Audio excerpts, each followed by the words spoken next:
होली आएगी मार्च में, तो उस दिन खूब स्मरण करिए, रात्रि पर्यंत बैठ के खूब भजन करिए, खूब भगवान विश्वनाथ का स्मरण करिए। होली, अच्छा मुझे एक चीज बता, मुझे बड़ा दुख होता है जब मैं देखता हूं कि होली के दिन लोग भांग खा के पड़े। एक अच्छा, होली मनाते क्यों हैं बताओ, किसी को पता है? अरे बोलो भैया, क्यों मनाते हैं? प्रहलाद जी के कारण मनाते हैं ना। हिरण्यकशिपु प्रहलाद जी को जला के मारना चाहता था, होलिका की गोद में बिठा दिया था, लेकिन भगवान ने क्या कृपा की बताओ? होलिका जल गई और प्रहलाद जी बच गए। तब होलिका के जलने के बाद जब प्रहलाद जी अग्नि से बाहर आ गए, तो वहां जो भस्म पड़ी थी उसे ही बालक एक दूसरे में डालने लगे, तो उसे ही हम होली के रूप में मनाते हैं। अब एक बात और समझिए, होली जो है वो समर्पण का प्रतीक है, होली जो है वो विश्वास का प्रतीक है। प्रहलाद को भगवान पर पूर्ण विश्वास था, पूर्ण भरोसा था, और वही कारण हुआ कि प्रहलाद जी का बाल भी बांका नहीं हुआ, और जिस होलिका को वरदान प्राप्त था वह जल करके राख हो गई। तो हम होली के दिन को कैसे बिताएं? क्या हम लोगों को इस बात से शिक्षा नहीं लेनी चाहिए कि जैसे प्रहलाद जी को भगवान पर भरोसा था और भगवान का नाम लेकर प्रहलाद जी अग्नि के उस भयंकर कुंड से बच निकले, वैसे ही अगर हम भी भगवान का भजन करेंगे तो इस संसार रूपी दावाग्नि से भगवान हमारी रक्षा करेंगे। होली तो इसका प्रतीक है, लेकिन ऋषियों ने ये उत्सव मनाया क्यों? क्योंकि लोगों के हृदय में भक्ति और बढ़े कि भैया जैसे प्रहलाद की रक्षा भगवान ने की, वैसे हमारी भी रक्षा भगवान करेंगे। मैं बहुत निष्ठा से कहता हूं, लोग मुझसे प्रायः पूछ लेते, एक प्रश्न में मेरे पास आया था, उसकी भी एक चर्चा कर, मुझसे पूछते महाराज भगवान ने द्रौपदी की रक्षा की, आजकल भी तो कई ऐसी घटनाएं होती हैं, उनकी भगवान रक्षा क्यों नहीं करते?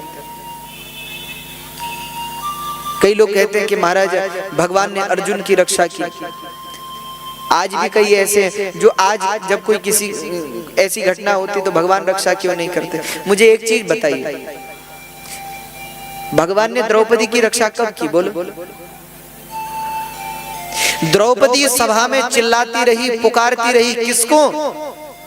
उसने अपने 5 पतियों को याद किया, और कथा है महाभारत में भगवान उस समय भोजन कर रहे थे जब द्रौपदी भगवान को पुकारती, और भगवान ऐसे बैठे हैं भोजन करने को और भोजन नहीं कर रहे हैं, बार बार उठते हैं, दरवाजे तक जाते हैं और वापस आते हैं, बैठ जाते हैं, फिर उठते हैं, फिर दरवाजे तक जाते हैं, फिर वापस आते हैं, फिर उठते हैं, फिर दरवाजे तक जाते हैं, फिर वापस आते हैं। तब सत्यभामा ने भगवान से पूछा कि प्रभु आप बार बार द्वार तक जाते हैं, लौट आते हैं, क्यों? भगवान ने कहा आज मेरी भक्त द्रौपदी बड़ी पीड़ा में है, आज महाभारत, आज हस्तिनापुर की राजसभा में उसका वस्त्र हरण करने का प्रयास किया जा रहा है, हे देवी मुझसे ये दृश्य देखा नहीं जाता।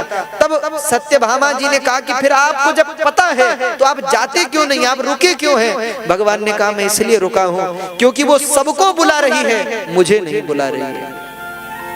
वो अपने 5 पतियों को बुला रही है, भीष्म के पास जाती है, द्रोणाचार्य के पास जाती है, कृपाचार्य के पास जाती है, यहाँ तक कि धृतराष्ट्र के पास तक जाती है, लेकिन अब तक द्रौपदी ने मुझे बुलाया नहीं, और जब तक मुझे बुलाएंगे नहीं मैं कैसे आऊं?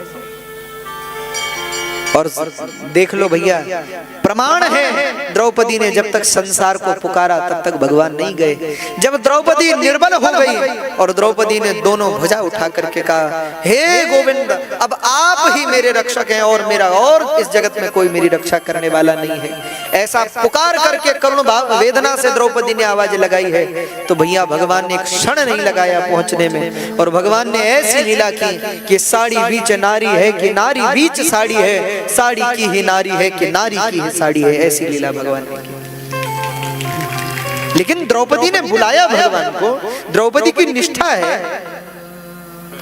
तुम द्रौपदी बन के देखो, क्या भगवान तुम्हारी रक्षा नहीं करेंगे? तुम मीरा बन के देखो, क्या भगवान तुम्हारी रक्षा नहीं करेंगे? चलो द्रौपदी जी का तो ये कहो कि द्वापर का चरित्र है, मीरा तो कलयुग की है, उनको भी विष दिया गया पीने को, लेकिन मीरा को गिरधर पर भरोसा था तो विष भी मीरा के लिए अमृत हो गया।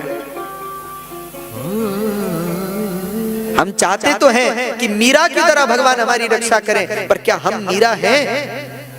हम चाहते तो हैं कि अर्जुन की तरह भगवान हमारी रक्षा करें, लेकिन क्या हम अर्जुन हैं? तुम अर्जुन तो बनो, तुम अर्जुन बन जाओ, भगवान तुम्हारी रक्षा करेंगे। तुम मीरा बन जाओ, भगवान तुम्हारी रक्षा करेंगे। तुम द्रौपदी बन जाओ, भगवान तुम्हारी रक्षा करेंगे। इसलिए मेरे कहने का आशय केवल इतना सा है, भैया ये होली किसका प्रतीक है? प्रहलाद के विश्वास का प्रतीक है। क्या भरोसा है उस बालक को भगवान पर। सब उसको मारने पर तुले। हिरण्यकशिपु तो कभी जल में डुबोकर प्रहलाद जी को मारना चाहता है, कभी अग्नि में जलाकर मारना चाहता है, लेकिन प्रहलाद का भरोसा एक बार भी डिगा नहीं है।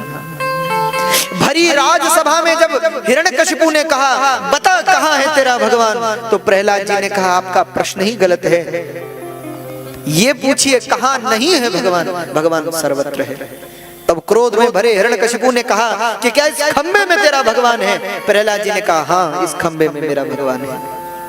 और साक्षी है, जगत प्रमाण है, कथा प्रमाण है, शास्त्र प्रमाण है कि हिरण्यकशिपु ने क्रोध में भरकर जब उस खंब पर मुष्टिका का प्रहार किया तो खंब को फाड़कर साक्षात भगवान नारायण नरसिंह का रूप धारण करके प्रकट हो गए।